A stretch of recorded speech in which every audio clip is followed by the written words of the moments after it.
Hi, everyone. Judge Andrew Napolitano here for Judging Freedom.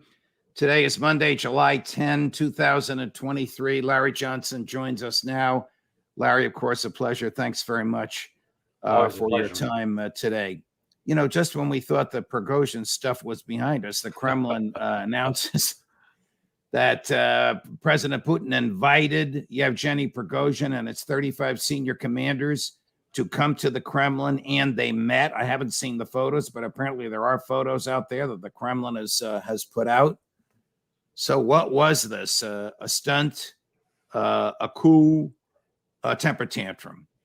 It's increasingly looking like that Prigozhin was used by Putin and the intelligence service as bait for the West. And the West took the bait and swallowed it. Because there was fully the expectation in the United States and in the United Kingdom that Prigozhin was going to march on the Ministry of Defense and overthrow Shoigu and Gerasimov, and that Putin would be on his way out. They were really banking on that. And then it didn't happen. And so now the fact that Prigozhin's still walking around alive and he's being invited to this kind of meeting, that tells me that he was a complete tool. He was used, and he was compliant in being used. I think the argument you make is a credible one. The fly in the ointment is he killed Russian soldiers. Well, yeah, he shot down helicopters, and people died because of this. Yeah. Well, so what happened is if you're staging a fake coup, let's call it what it was. I mean, it appeared to be legitimate from the outset. But you're not going to tell all your lower level guys, "Hey guys, we're just kidding. We're not really going through with this." So some of the lower level guys may have acted on their own initiative, and that got out of control.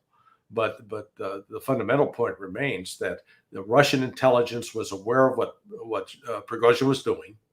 They had pre-positioned forces to interdict anything that the Wagner Group would do.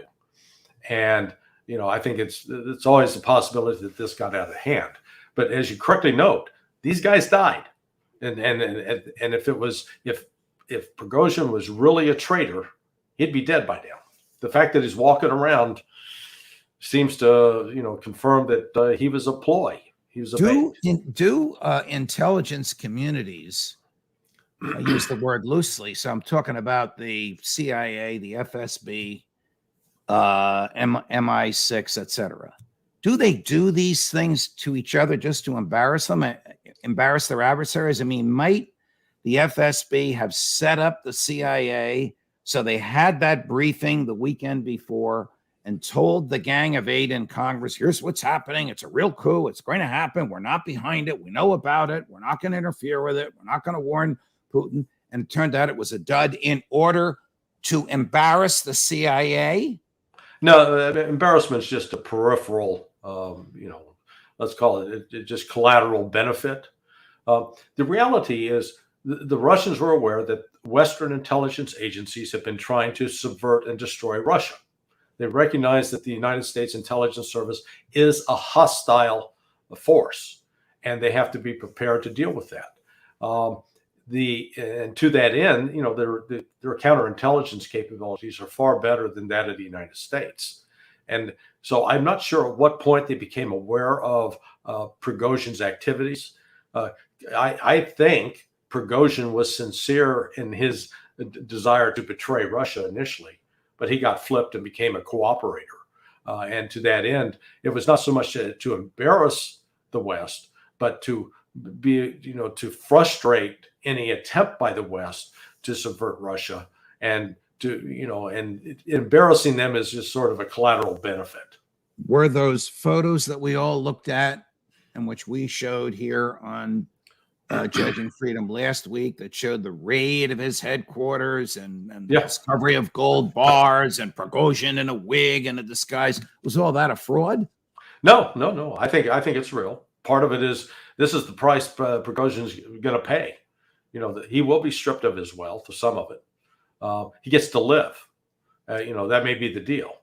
You cooperate with us, we're not going to kill you, but we're not going to allow you to continue to live in unbridled luxury. There'll be a price to pay. So that, that also feeds into the public narrative of damaging Prigozhin's image and putting him in that category of these despised oligarchs. We're taking a look at some of the things that were found. I mean, this one now has the faces blurred, but it supposedly was severed heads. There's weapons. We saw him in the disguises. There's gold bars. There's a Russian uniform with medals that he didn't earn. He has no personal military background. 10 billion Russian rubles. Can that be true? Yeah, no, I think it's very true. But what fascinates me about this is I'll call it the Western obsession with Prigozhin, and it highlights the erroneous belief in the West that the Russian military power boils down to the Wagner Group. And so that whatever the Wagner Group does, it's either a sign of Russian military strength or weakness. It really, and I think the Russians are happy to put Prigozhin and the Wagner Group out there to just distract Western attention, or to focus its attention on Wagner while they ignore what the actual military in Russia is doing. The Russian army is far larger and it's far better trained and equipped than the Wagner Group. Well, Wagner is a very small operation by comparison, but you couldn't tell that if you look at the coverage in the West. They exaggerate the capabilities. What has become of the Ukrainian spring offensive here the second week in July? Yeah, a bust. It's the summer blockbuster that was promised and nobody showed up to buy a ticket for it. The amount of equipment that's being destroyed is devastating to Ukraine. Even worse is the loss in manpower. They're being killed and wounded in huge numbers, and they're not making any significant advances on Russian territory.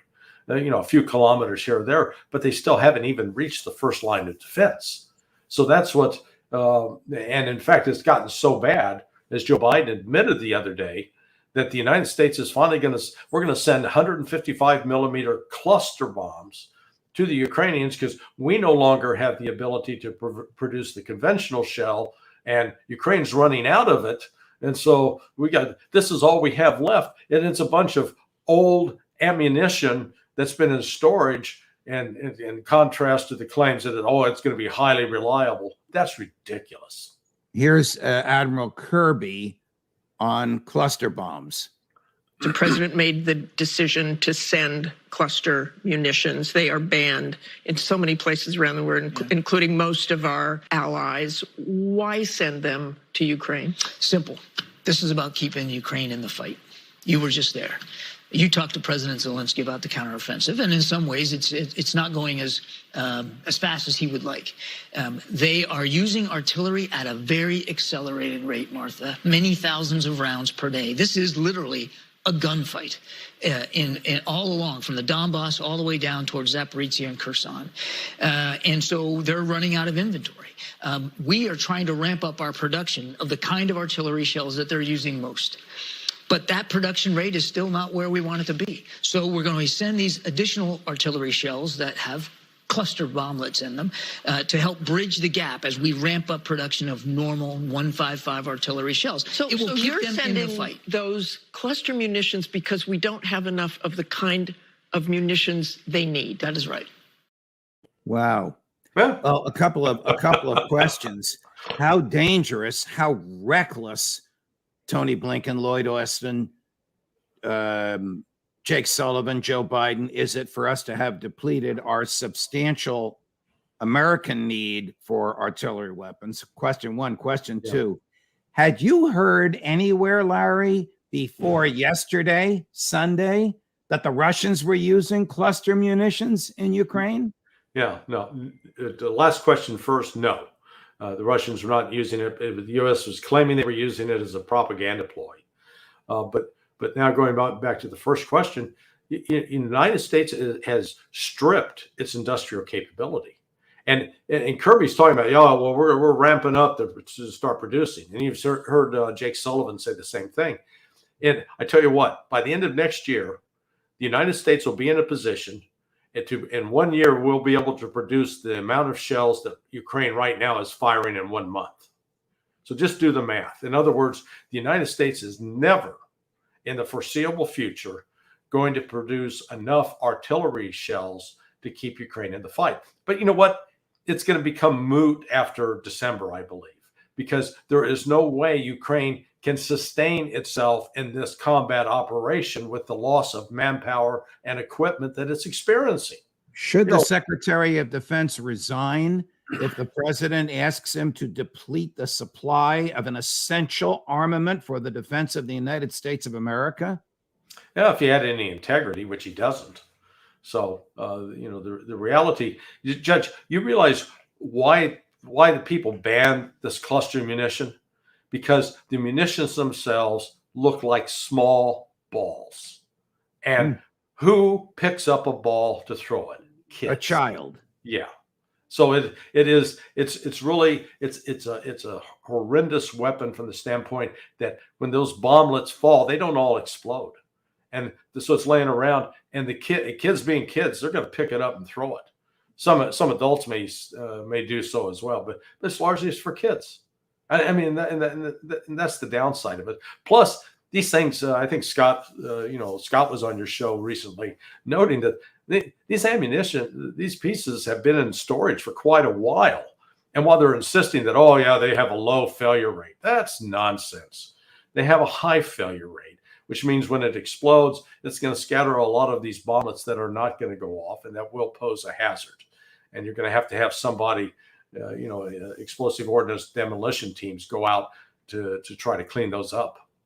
Here's President Zelensky over the weekend being asked about the counteroffensive. What is your assessment of how the counteroffensive is going right now? All of us, we want to do it faster, because every day means new losses of Ukrainians. We are advancing, we are not stuck in one place. We've already overtaken the initiative. Several months ago, in some places in the east, we had to retreat. In some other communities, we would regain lost ground, but it was kind of a stagnation, meaning loss of manpower and equipment. And of course, we would all like to see the counteroffensive accomplished in a shorter period of time. But there is reality. Today, the initiative is on our side. Sounded like he was being relatively candid until the last line there. It sounded like he knew he was losing, but was trying to put a good face on until he said he had the initiative. Have Ukrainians even touched the first of the three rings of Russian defenses? No. And it's like that line from The Princess Bride, the movie, Zelensky's using the word initiative. I don't think you understand what that word means. He's speaking a word that doesn't translate into the reality. They have not penetrated even the first line of defense. They have suffered massive casualties, not just minor, but massive casualties, and equipment. I mean, even showing the video that was on ABC, it looked like a junkyard, a flaming, smoldering junkyard of tanks and armored personnel carriers that have been blown up. They don't have the reason the offensive doesn't progress is Ukraine does not have mobile air defense systems, mobile artillery, and combat aircraft that can go up and pose a credible threat to the Russian entrenched forces. I mean, it's that simple. And so there's not enough lipstick in the world to paint this pig, Judge. What you said earlier is so terrifying to me. Does the American public realize that the reckless foreign policy of the Biden administration has depleted the Defense Department? And you tell me if I'm overstating this, Larry. I know you'll be candid. Is depleting the Defense Department, there's Chris weighing in, of an essential component, an essential weapon, an essential projectile needed to defend the United States? Not a clue. In fact, the best evidence of that was an interview, a podcast that Ray McGovern did with a former NPR correspondent named Robert Scheer. Now, Scheer's in his 80s, but when Ray was just telling him the truth about what was going on the ground in Ukraine, Scheer was flabbergasted. No, that's not true. Russia's losing. The majority of American people actually believe that Russia's losing, Ukraine's winning. And one of these days, there's going to be a wake-up call where reality is going to intrude, and they're going to realize they've been sold a pack of lies for the last 18 months. Let's get to NATO. I'm going to have to get up and close the door since Chris wants to get involved in this. Were you surprised? I will step away for a second while you're answering. Were you? Now he's listening to me. Were you surprised at the announcement over the weekend by President Erdogan of Turkey that he, in an unbelievable backstabbing to President Putin, is now in favor of Ukraine becoming a member of NATO? Yeah, I was surprised by that, and I think it's a sign of Erdogan. Both he keeps trying to play both sides of the fence, and it's going to catch up to him at some point. Russia, I think it's probably grounded in anger in a couple of areas. One, he's angry at the Russians because the Russians are crushing the Syrian rebels that Turkey has been backing. So these Islamic extremists that Turkey has been funding to try to overthrow the government of Bashar al-Assad, Russia's crushing them. And then on top of that, Russia signaled that it's going to abandon the grain deal because the grain deal was being used by Ukraine to smuggle in armaments and other things. So, Russia's going to put that to rest. So I think a little bit of this was pique on the part of Erdogan. But, Erdogan, I think, has made a mistake. It's going to make him look better at the NATO summit because he had been under pressure to let in Sweden. So, now he'll probably be able to keep up his, I'm not letting Sweden in because they desecrated the Quran. But he will be able to say, hey, I look at everything I'm doing to support Ukraine. I'm going to build a drone factory with drones that don't work. I'm going to, I want Ukraine to become a member of NATO right now. So, it's just, I think it's more for show for the West. Isn't he also looking for Turkey to become a member of the EU? Turkey's a member of NATO, but it's not a member of the EU. I can't imagine that happening, but doesn't he want that? Yeah, which is what a bizarre request. There was a time when it was cool to join the Hells Angels, but now that you got a bunch of 80-year-olds on motorcycles that don't have to wear pants, that's not exactly the club you want to join, and that's exactly what Turkey's wanting to do. I mean, Europe is in decline. Europe is in trouble. They're facing some significant economic headwinds. Militarily, they're a bust because Turkey has the second largest army in NATO. So Germany, France, and UK combined don't even match what Turkey has in terms of manpower. And they want to join that mess? It doesn't compute. What is this rumor that came out over the weekend that Turkey helped save high-ranking American officers trapped in Mariupol in eastern Ukraine? Yeah, there were always rumors circulating back when that battle was raging a year ago, May, that there were high-ranking U.S. Officers there. I frankly, I don't give a lot of credence to it for just this reason. One, just talking to friends who are still involved, there were never any hints whatsoever of any kind of concern about high-ranking U.S. Officers trapped at Mariupol, number one. Number two, if they'd actually been released, you can bet that somebody would have been talking about it. Just, right. We're not just talking about one guy. If you've got 3, 4 or more, the word is going to spread. The grapevine exists. And so I think this was more designed as part of a propaganda operation and information warfare to put out that message, to suggest that Russia was actually cutting secret deals with the United States behind the scenes. Larry Johnson, always a pleasure, my dear friend. Thank you so much for joining us. All right. Thanks, Judge. More as we get it. Colonel McGregor this afternoon. Jack Devine. I'm going to let him have it this afternoon as well. Judge Napolitano for Judging Freedom.